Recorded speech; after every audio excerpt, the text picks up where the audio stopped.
the end of World War II, this is what I wrote: battered and undefeated, she passed through England on her way home from the British, the war. The British First Lord of the Admiralty presented the Enterprise with the British Admiralty Pennant, the most prestigious decoration of the Royal Navy, and the British don't give these awards lightly. The Enterprise is the only ship outside of the Royal Navy to receive this pennant in more than 400 years. Good. So his record in World War II wasn't enough. Moss continued to serve his country both in Korea and in Vietnam. Moss was a veteran of 3 wars. How many men can say that?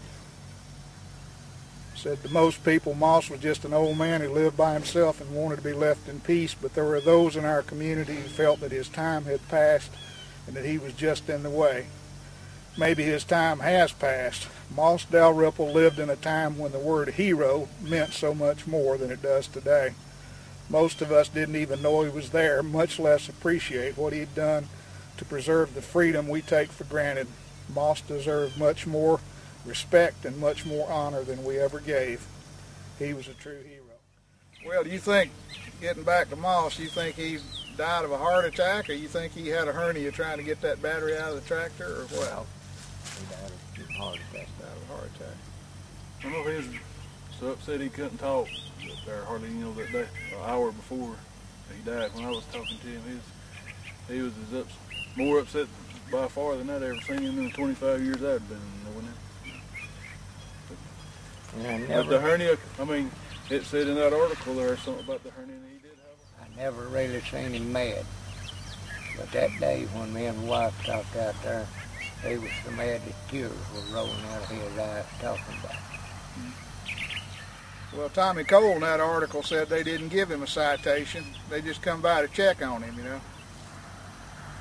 I don't want to believe that. Nothing in the world. Moss called me. It hadn't been. He said they ain't been gone 30 minutes, and said he'd give me a citation.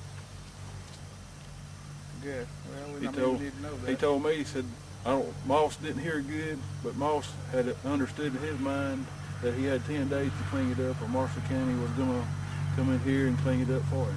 And he was one of the first ones that they set down the law on here, since the law went in effect, and it may have been a week or two after that. This is one of the first places that they come to. Yeah, and I understand that the lady that you were referring to up in Grant, Mrs. Tish, that her neighbors used to be friendly with her, but as soon as she got a visit from the code enforcement officer, all of a sudden the neighbors won't even talk to her, the ones that were friendly to her. This is rather an intimidating factor for neighbors, I imagine. Progress Rail somebody hired Progress Rail to come down here, and they had everything gone from here in like 2 days. So everything piled up here, and it's been over a year.